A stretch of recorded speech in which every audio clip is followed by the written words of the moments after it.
welcome to Flat, Cool, and Acid Free, an OK State Archives podcast, bringing you stories about Oklahoma State University and Oklahoma. On this episode, through multiple record storage boxes, but if you lined up all of our collections on one shelf, it would stretch for roughly 6.5 miles. And there's just so many stories in the archives. And I guess I'm Nina Thornton, multimedia producer for the OSU Libraries and your host for this premiere episode. David, thank you so much for joining me today. Well, thank you, Nina. I'm glad you're here. We are here for episode 0 for Flat, Cool, and Acid Free. David, tell us a little bit about who you are and what we have at Oklahoma State University for archives. So I've been involved with the Oklahoma State University Library for almost 33 years. About 25 of those years have been spent in the archives and special collections area. Had 8 short years in the map room. I'm back in the archives now. I'm head of the department, and we have roughly 1,400 collections of material. We act as the official university archive for Oklahoma State University. And then we have 5 areas of interest that we collect in. For example, we have political service, former governors and senators, those kinds of materials. We have military service, so people who have served in the armed forces and other areas. We have our women's archive. We have natural resources and agricultural production, and then entrepreneurship and business. And so those are kind of our 5 themes, but generally the collections we have from those individual themes have some relation to Oklahoma State University. Either the material came from an alumni of our institution, former students, but we try to collect those materials that accentuate the mission of Oklahoma State University, both with our teaching, research, and extension efforts. How do you know so much about OSU, David? You are our expert. Tell me your story. Well, like I said, I've been very fortunate to have had an extended period of time to work in the archives. I was an undergraduate student here. I was a graduate student here for a while.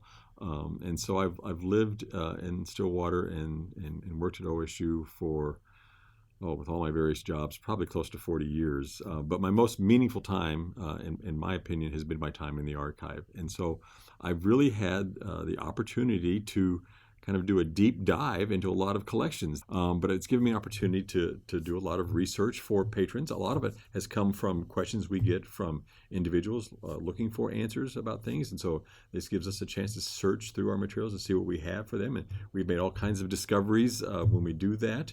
And then other times these are things that we just stumble upon when we're trying to organize or process a collection. And I make little notes of, I want to go back to that folder, I want to go back to that box and look more thoroughly at it. Plus, we have a very large photographic and image collection. And there's just some fascinating things that have happened here and have been captured here in images. And sometimes it's a matter of trying to figure out what was going on with that image. We know it was on campus, then trying to figure out, okay, when did that occur? Maybe doing some work with the campus newspapers or the old yearbooks to try to back up and figure out if we can determine what was going on when that event happened and was captured by that photographer. And so it's just a real voyage of discovery. Every time you open up a collection, every time you get a reference request, you get a chance then to experience some aspect of Oklahoma State University history. And like I said, I've been blessed to be able to do this for a long time now. And I've always had an interest in history. So I just feel really fortunate. How many feet or miles of collection materials do you have here at the OSU Archives? So I estimate with those 1,400 collections, and a collection can be from one single item, a postcard, to multiple record storage boxes. But if you lined up all of our collections on one shelf, it would stretch for roughly 6.5 miles. So it's an extended collections record group of material. And within that, then we'll have a variety of different things. Most of it's paper, records from the university documents, but there will also be a large number of photographs. There'll be objects. So it's a variety of things, but most of it's paper. But I estimate we have over 250,000 images, of which we've only identified about 40,000, maybe 45,000. So we have a lot of images that we might know when it occurred, or we might know where it occurred, but we may not know who the people are in that picture. But we have, I would guesstimate, at least a 250,000 images. We also have some film. We just have a variety of things here, and that's what I find interesting too is the variety of materials that we have. So going specifically to a podcast, why a podcast? Because a person named Nina. So for me, the reason to go with a podcast would simply provide another alternative for sharing the story. It allows us to kind of repackage some of the material we presented in other ways, but presented in another capsule that people can easily access for those who are interested in certain topics or certain themes that we might have. And there's just so many stories in the archives. And I guess I'm blessed with the opportunity of working with a lot of these original materials, so I'm aware of a lot of these things. Our mission in the archive is to save, secure, and share the story. And so, we've saved a lot of stories here and from a lot of individuals. And we want to make sure that those stories are shared. And some of them are not names that are commonly known, but these individuals, either through sacrifice or hard work, changed people's lives. And we'd like to share those when possible. And then other times they're just kind of fun sideshows of things that have happened on campus that we think are interesting. Talk to us a little bit about what is flat, cool, and acid-free? Well, so in the archives world, those are ways of preserving the materials we have. And so we try to keep things flat. We try to keep things cool, as in temperature. And acid-free is our ultimate way of preserving materials for as long as possible. So we thought we'd incorporate that into what we're trying to do with sharing what we do in the archives world here at Oklahoma State University. You actually talked about the aspects of flat, cool, and acid-free in one of the archives lives. Let's listen to that for a moment. So what is the most common thing people ask you to preserve?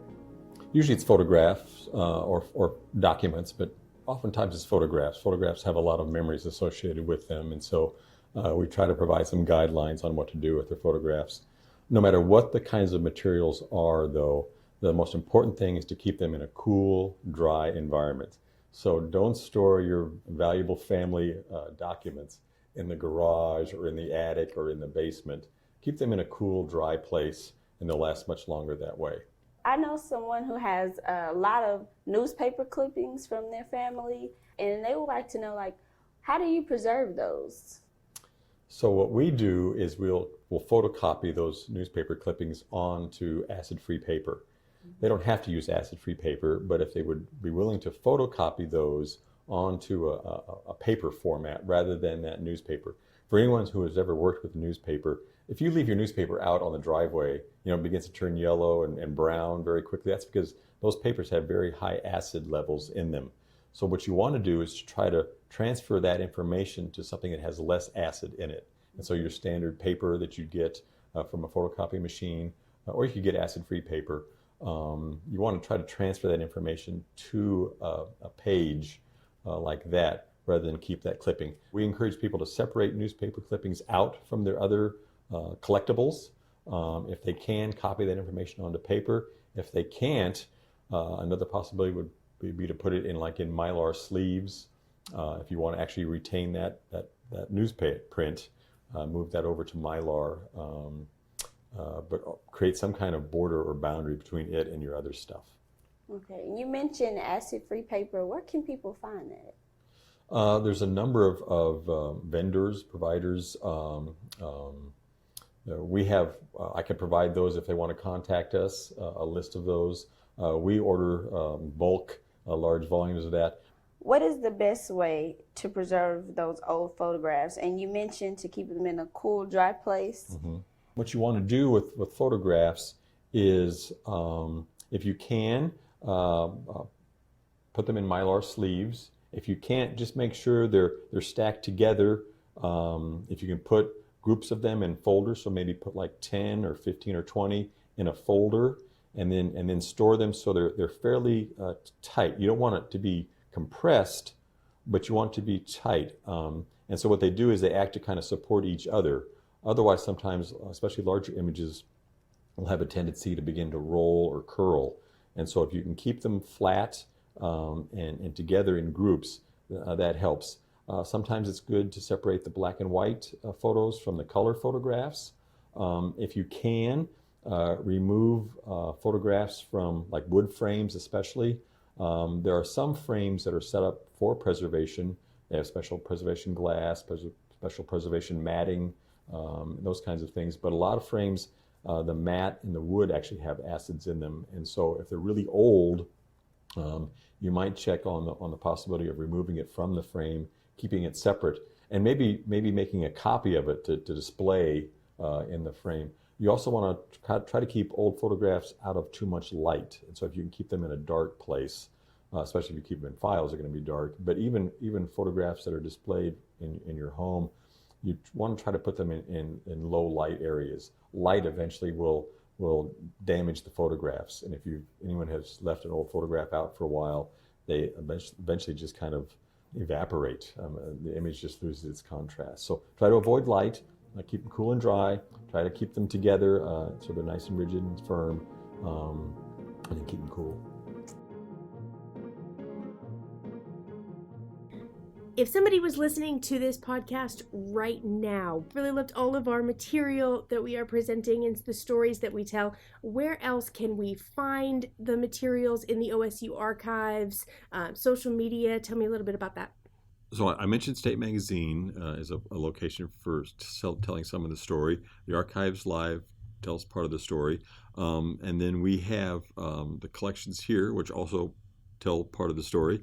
But we also have presented things online, digitally, and so the library has a content DM management system for presenting digital content. So they can go to digital collections at the OSU Library homepage, select digital collections, and then they can discover all kinds of other things, other stories that are presented now in a digital format. But people are always welcome to come visit us on the second floor, east end of the OSU Library in the Edmund Lowe Library building.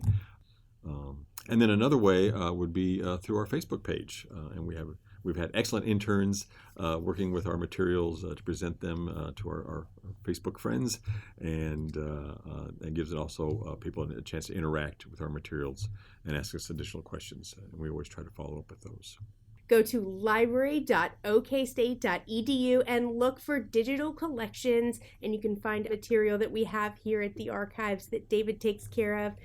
David, thank you so much for joining us today. We're really excited to kick this podcast off, and I look forward to hearing all of your wonderful archival stories. Thank you, Nina.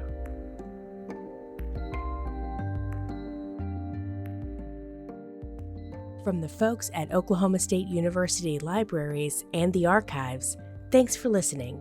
And as our name says, remember to keep your archival material flat, cool, and acid-free. The host and producer for this episode was Nina Thornton and featured guests David Peters and Chrishayla Smith.